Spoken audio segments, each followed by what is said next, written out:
Good morning dear students. हम पढ़ रहे थे बेटा सदिशों का सदिश गुणनफल। ठीक है, उसके कुछ सीमाएं नियम वगैरह हमने बता दिए थे। ठीक है, सदिशों के सदिश गुणनफल के सीमाएं नियम वगैरह हम बता चुके हैं। अब हम आज लेंगे दो सदिशों का सदिश गुणनफल कैसे किया जाएगा। देखिए, मान लीजिए दो सदिश हैं कि पहला जो सदिश है वो ए सदिश वो है, उसका एक्स घटक तो है ax, तो ax आई के ए वाई जे के प्लस ए जेड के। ठीक है, और बी सदिश ले लेते हैं हम। मान लीजिए बी सदिश ये है बी एक्स आई के प्लस बी वाई जे के प्लस बी जेड के। अब आपको इन दोनों सदिशों का सदिश गुणनफल करना है। ए सदिश क्रॉस बी सदिश करना है। तो दो तरीका क्या होगा, पहले यहां तो आप ए सदिश को लिखिए, क्रॉस यहां पर आप बी सदिश को लिखिए। कैसे? A x i cap a y j cap a z k cap. यहां लिखिए b x i cap b y j cap और बी जेड के कैप। अब तरीका क्या होगा, देखिए ध्यान दीजिएगा। ए सदिश क्रॉस बी सदिश, पहले ये इन तीनों से मल्टीप्लाई होगा, यानी तीन पद आएंगे। कैसे आएंगे देखिए, मैं वहां लिख देता हूं। A x b x i cross i i cap cross i cap plus, अब ये इससे गुणा होगा ए एक्स गुणा b y i cross j. फिर ये इससे गुणा होगा a x b z i cross k i cross के। तीन पद हो गए। अब ये इन तीनों से गुणा होगा, 6 पद होंगे। ये इन तीनों से गुणा होगा, फिर 9 पद आ जाएंगे। इसमें से आई क्रॉस आई, जे क्रॉस जे और के क्रॉस के तो हो जाएगा 0। मालूम है आपको, कल ही बताया था हमने। आई क्रॉस आई, जे क्रॉस जे और के क्रॉस कितना हो जाएगा 0।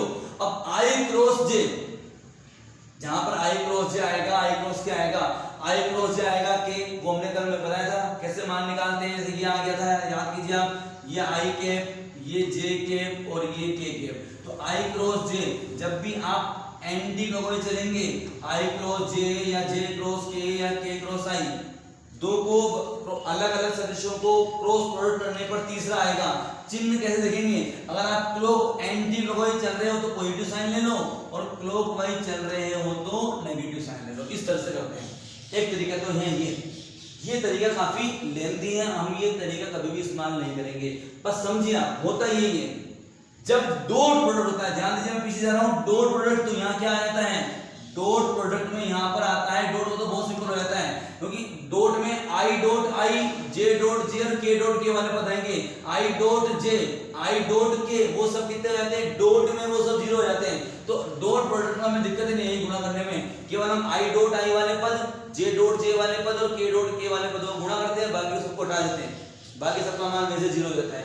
पर क्रॉस प्रोडक्ट में 3 0 होंगे, आई क्रॉस आई, जे क्रॉस जे, के क्रॉस के, और बाकी सबका मान आएगा। तो बाकी सबका मान इस तरह से निकालना काफी कठिन होता है। तो एक सिंपल तरीका होता है, उसे बोलते हैं सारणिक। हम इससे एक सारणिक बनाते हैं। मैथ्स में आप बहुत डिटेल में इसके बारे में पढ़ेंगे, बट फिजिक्स में इतना ही है जितना मैं बता रहा हूं, उसको आप ध्यान समझिए कि आपको सारणिक के द्वारा दो सदिशों का सदिश गुणनफल कैसे निकालेंगे। तो सारणिक बनाएंगे अब। ए सदिश क्रॉस बी सदिश है, मान लीजिए बराबर, पहली पंक्ति तो लिख दीजिए आप आई के फिक्स है, जे कैप और के कैप, पहली पंक्ति ये लिख जाएगी। अब ए क्रॉस बी है तो पहले ए वाला लिखिए, बी क्रॉस ए है तो पहले बी वाला आएगा। अब इसके गुणांक, आई कैप का गुणांक, जे कैप का गुणांक और के कैप का गुणांक, यहाँ कितना आएगा बताइए, ए एक्स, यहाँ कितना आएगा बताइए, ए वाई, यहाँ कितना आएगा, ए जेड। यहाँ पर बी में यहाँ कितना आएगा बताइए, बी एक्स, यहाँ कितना आएगा बताइए, बी वाई, यहाँ कितना आएगा बताइए, बी जेड।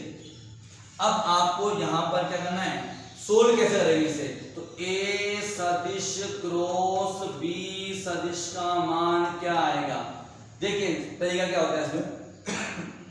ये तो कहलाती हैं पंक्तियां, ये एक पंक्ति रो, पंक्ति R1 R2 R3, पंक्तियां R1 R2 R3 रो, और ये कहलाते हैं कॉलम, स्तंभ C1 C2 C3। ठीक है, अब इसका इस सारणी का मान कैसे ज्ञात करते हैं? तो सबसे पहले आप आई कैप लिख दीजिए। ठीक है, आई कैप। अब जिस पंक्ति और जिस स्तंभ में ये है, मान लीजिए आई कैप यहां पर था, चेक कर लीजिए, यहीं पर है i cap, j cap, k cap, a x, a y, a z, b x, b y और बी जेड। इस पंक्ति और स्तंभ पर ऐसे लाइन चला देते हैं, ये मान लीजिए ये लाइन चला। अब पहले मल्टीप्लाई करेंगे ऐसे, चार का बचेंगे 1 2 3 4, पहले मल्टीप्लाई करेंगे ऐसे, फिर इन दो पदों को मल्टीप्लाई करेंगे ऐसे, बीच में लगाएंगे माइनस का साइन, हमेशा फिक्स है। तो जैसे ए y b Z, A y b z minus a z b Y, a z b Y, थोड़ा ब्रैकेट छोटा बना दिया हमने, बड़ा कर देते हैं, ए जेड बी वाई, ये होगा। अब जो दूसरा वाला पद है उसे आप माइनस में लीजिए, माइनस जे के, क्या लीजिए, उससे माइनस में लीजिए। ठीक है, अब माइनस में ले लिया, इसको माइनस में लेना है। अब ये यहां पर है तो ये स्तंभ और ये पंक्ति बंद कर देंगे। अब 1 2 3 और 4 ये पद आएंगे, तो पहले चलेंगे ऐसे, a x b z minus b x a z, या ए जेड बी एक्स, कुछ लिख दीजिए, b x a z plus k cap, k cap. अब फिर ये प्लस का आएगा, बीच वाला पद माइनस का आएगा, ध्यान दीजिएगा, फिर प्लस का आ जाएगा। अब ये बंद और ये बंद, अब ये वाले चार पद आएंगे, ये से गुणा, पहले ये गुणा, a x b y minus a y b x, a y b x, इसको सोल्व कर लीजिए। अब इससे इस तरह याद करेंगे हम, i cap a y b z minus a z b y. एक ट्रिक और याद करने की, देखिए आई कैप में आता है एक्स, तो इसमें जो आई कैप के साथ जो आएंगे उनमें एक्स वाले पद नहीं आएंगे, वाई और जेड वाले आएंगे। तो ए वाई बी जेड, ए जेड, अब जेड पहले बी के साथ था, बी के साथ आ गया। यहां पर अगर आप यहां माइनस रह देते तो कोई दिक्कत नहीं है, अगर मैं माइनस को अंदर गुणा कर दूं तो ये वाला प्लस का हो जाएगा और ये वाला माइनस का हो जाएगा। अगर मैंने यहां कर दिया मान लीजिए प्लस, तो क्या होगा, अब ये प्लस का हो जाएगा, ए जेड बी एक्स, ये प्लस का हो जाएगा और ये माइनस का हो जाएगा, ए एक्स बी जेड। ठीक है, प्लस के में आ जाएगा ए x b y minus a y b x. इस तरह से हम सारणिक के द्वारा दो सदिशों का सदिश गुणनफल कर सकते हैं। मेन बात देखो बेटा, इसमें आप 2 या 3 क्वेश्चन प्रैक्टिस करेंगे तब आपको ये विधि बहुत आसान लगेगी। पहले एक बार थोड़ी कॉम्प्लिकेटेड लगती है, लेकिन जब 2-3 क्वेश्चन कर लेंगे तो बड़ी आसान लगेगी। आई कैप ये बंद, ये बंद, ये इससे गुणा, माइनस साइन ये इससे गुणा, चिन्ह से लेंगे उसको। फिर जे कैप माइनस में आएगा, ये बंद, ये बंद, ये इससे गुणा, ये इससे गुणा, बीच में माइनस साइन आता ही है। फिर के कैप ये बंद, ये बंद, ये इससे गुणा, ये इससे गुणा। इस तरह से हम दो सदिशों का क्या निकालते हैं, सदिश गुणनफल। एक पॉइंट और हम ले रहे हैं इसमें, हमने लिखा था ए सदिश क्रॉस बी सदिश बराबर होता है A B sine theta n cap होता है। और ये एन कैप क्या होता है, इन दोनों सदिशों के सदिश गुणनफल से जो तीसरा सदिश प्राप्त होगा उसकी दिशा में क्या होता है, इकाई सदिश। और आपको मालूम है कि दो सदिश हैं ए और बी, बताया था मैंने आपको, ए सदिश और बी सदिश। एक तो मैं ऐसे लिख दूं, एक मैं ऐसे लिख दूं, ए ऊपर ले लूं और बी नीचे ले लूं। तो यहां पर अगर मैं यहां पर ए क्रॉस बी इस कंडीशन में ए क्रॉस बी करूंगा तो दिशा आएगी कागज के तल के लंबवत बाहर की ओर, और इस कंडीशन में आएगी ए क्रॉस बी कागज के तल के लंबवत अंदर की ओर। तो दाहिने हाथ के नियम से दिशा निकाली थी हमने। तो जो ए क्रॉस बी आएगा, एक क्रॉस भी आएगा अंदर की ओर, यहाँ इस वाले केस में आएगा अंदर की ओर, ए ऊपर है बी नीचे है, ए से बी की ओर उंगलियों घुमाएंगे, अंगूठा बताएगा प्राप्त होने वाले सदिश की दिशा को। यहाँ पर एक क्रॉस भी करेंगे तो बाहर आ रहा है, तो यहाँ आएगा बाहर, कागज के तल के लंबवत बाहर की ओर।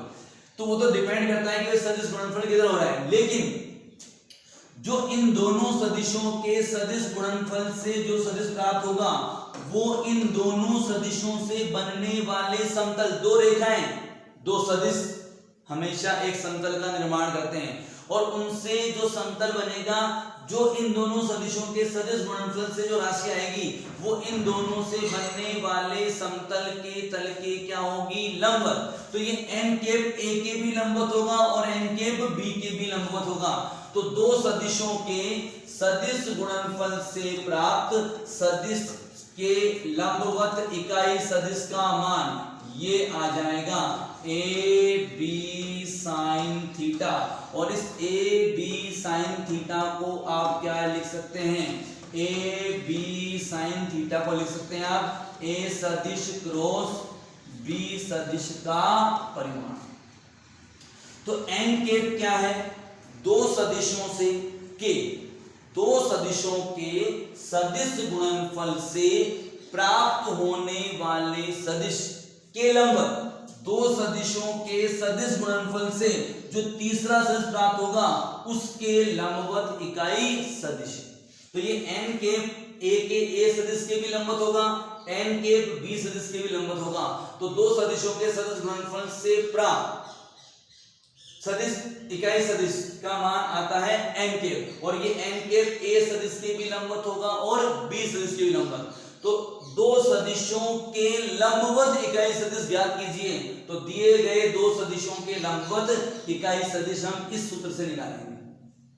ठीक है, दो दिए गए सदिशों के लंबवत इकाई सदिश हम इस फॉर्मूले से निकालेंगे, और दो सदिशों के मध्य कोण निकालना हो तो तब तो हम डॉट वाला यूज करते हैं, कोस थीटा बराबर ए सदिश डॉट बी सदिश बटा ए का परिमाण और बी का परिमाण याद है आपको, यहां भी यूज कर सकते हैं। ये तो एक कर दिया, अगर मैं साइन थीटा से निकालूंगा तो साइन थीटा बराबर आएगा ए सदिश क्रॉस बी सदिश बटा ए का परिमाण और बी का परिमाण। पर आप जानते हो ए डॉट बी निकालना ज्यादा आसान है, ए क्रॉस बी में तो मैं सांडिक बना के निकालना पड़ेगा, वो थोड़ा मुश्किल काम है। तो जब भी दो सदिशों के मध्य कोण निकालना हो तो हम कोस थीटा वाला तरीका यूज करेंगे, डॉट वाला। ये वाला तरीके से निकाल सकते हैं, परंतु ये तरीका थोड़ा सा लेंदी हो जाएगा, इसलिए हम ये तरीका इस्तेमाल में नहीं लेंगे, हम ये वाला तरीका ही काम में लेंगे। यदि दो सदिशों के मध्य क्या निकालना हो, दिए गए दो सदिशों के मध्य कोण ज्ञात करना। सारे नोट्स बेटा आपको डेली भेजे जा रहे हैं, आप उन नोट्स को अपनी नोटबुक में नोट कीजिए, जो टॉपिक्स आपको बताए जा रहे हैं उन्हें ध्यान से सुनिए समझिए। हो सकता है वीडियो को आपको 2 बार देखना पड़े, आप 2 बार देखिए, ठीक है, और इन नोट्स को आप नोट कीजिए। Okay dear students, thank you.